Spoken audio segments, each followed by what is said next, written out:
Hey everyone, I gotta show you something really cool.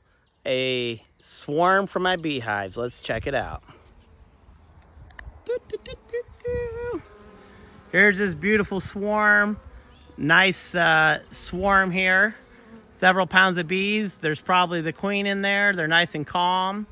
And my hives are right over there. This is most likely one of my hives swarmed. They swarmed because the queen bee decided to swarm, and she wanted to live another year without that new queen that was coming taking over. So I'm going to try to catch this swarm. Hopefully it's going to be nice and easy. It's in an apple tree. Apple trees where I'm at are great at attracting swarms. Most likely this is one of my hives, okay? So we're gonna catch this swarm. Let me show you here. I got a tarp I'm gonna lay down underneath the swarm. I have this nuke box that we're gonna put the swarm in.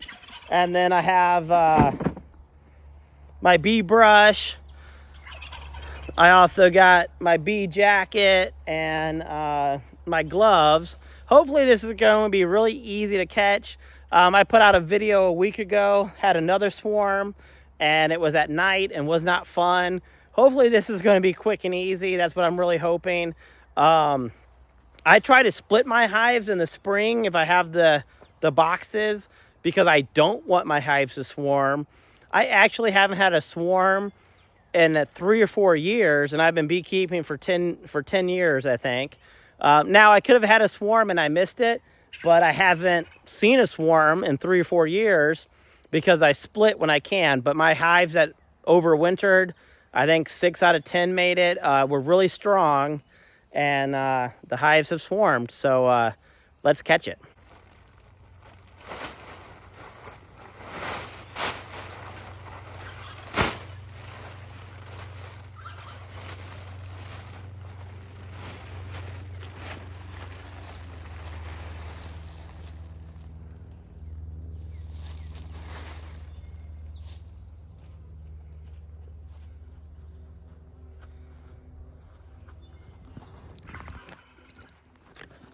Okay, so I laid down my tarp here. If I had a white sheet or white tarp, that'd be a little bit better, but any tarp is better than nothing. I'm not going to get all the bees brushed 100% into here. Hopefully most of them are going to go into my nuke box, but you never know with a swarm, and hopefully I catch them and it'll be nice and easy.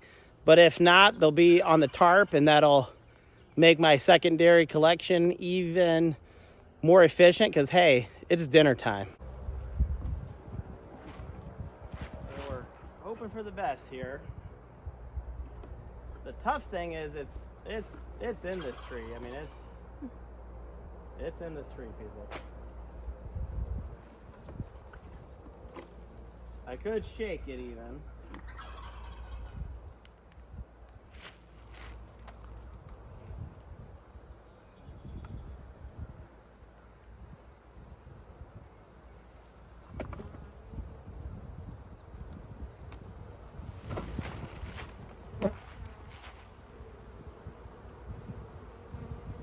Got some bees, got some bees.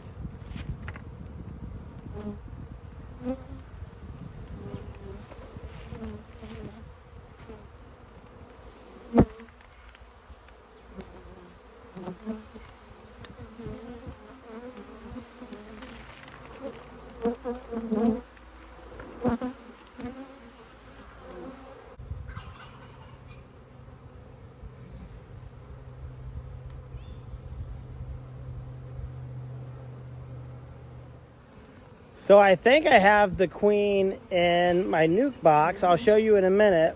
The bees that are in there are staying in there, and they're on the edge of the nuke box. They have their bottoms up, their abdomens, and they're fanning, and they're trying to make that queen pheromone spread to the other bees and to convince them to join them.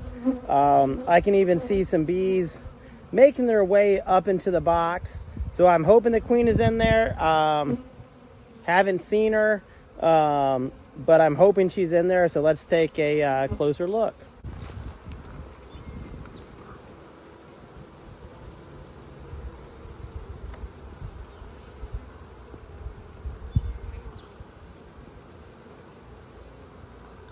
Definitely got some bees on the ground.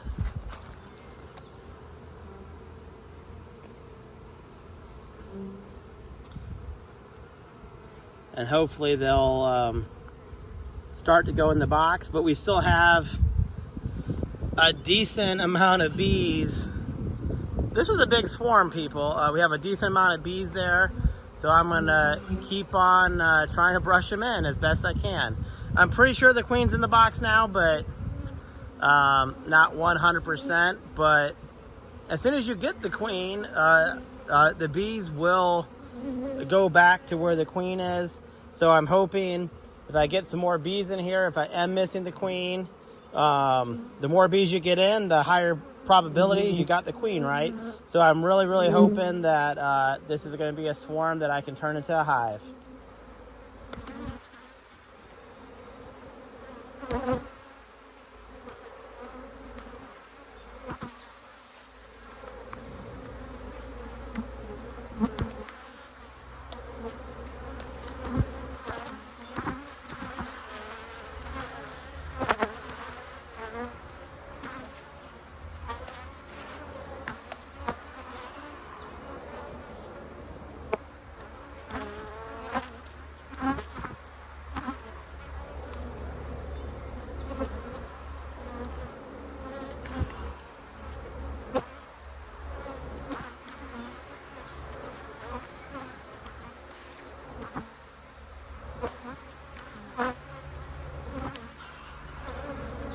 So most of the bees are now in the nuke. There's still a few in here. A trick I did is I put a frame up there, and that's attracted a lot of the bees. Have decided to, instead of going on the branch, they're on the frame now. So then I'm also getting some sugar water. I'm going to spray it on these bees so they can't fly as easily, and then I'm going to be able to scoop them up or transfer them better. There's still some bees on the tarp, but it's getting late. We're going to get as many bees as we can in the next couple minutes, call it a night, and then we're going to get all our bees back in here and lock them up for the night, and hopefully tomorrow we'll check on them and see if we can find the queen. Okay, I know I said goodbye, but last thing I want to say is the last thing I do. Maybe I've said this already, but I went ahead. This is a Pro Nuke here. Pretty easy to get these. They're not that expensive. But the thing I like about these, but you gotta be careful because they close, but sometimes if you're not careful, they're really easy to open. So I tape the entrances. There's an entrance on the front and back, but the nice thing about the entrance is that it's ventilated. So these bees are getting air. They're not gonna overheat or suffocate or anything like that. So I have this nuke in my bee yard now. I'm gonna keep them in here. There's a frame of honey in there that I put for my other bees, and I'm gonna keep them in there for probably 2 or 3 days. And I found by locking up a swarm, especially a swarm I catch from my bee yard, they're most likely to swarm again because the bees aren't trying to make a home on that apple tree. That's just their meeting area where they're going to congregate after they leave the hive. It's their congregation spot. And then they're going to go off to their new home. There's been worker bees, scout bees that have gone and looked for new homes, and now they got to convince the hive to go to that home. But if I can convince them that this nuke is pretty good, it has honey, it has drawn comb, then they're less likely to fly away. Now, if you catch a swarm and bring it back to your house, your bee yard, they don't usually leave because they're going to a new location. But if they're swarming from your bee yard and you bring them back, they're more likely to fly away. That's why I lock them up. So just another tip I've learned over the years. Hope you enjoyed this video. I don't like catching swarms at night, but With beekeeping, you never know what's going to happen. Until next time.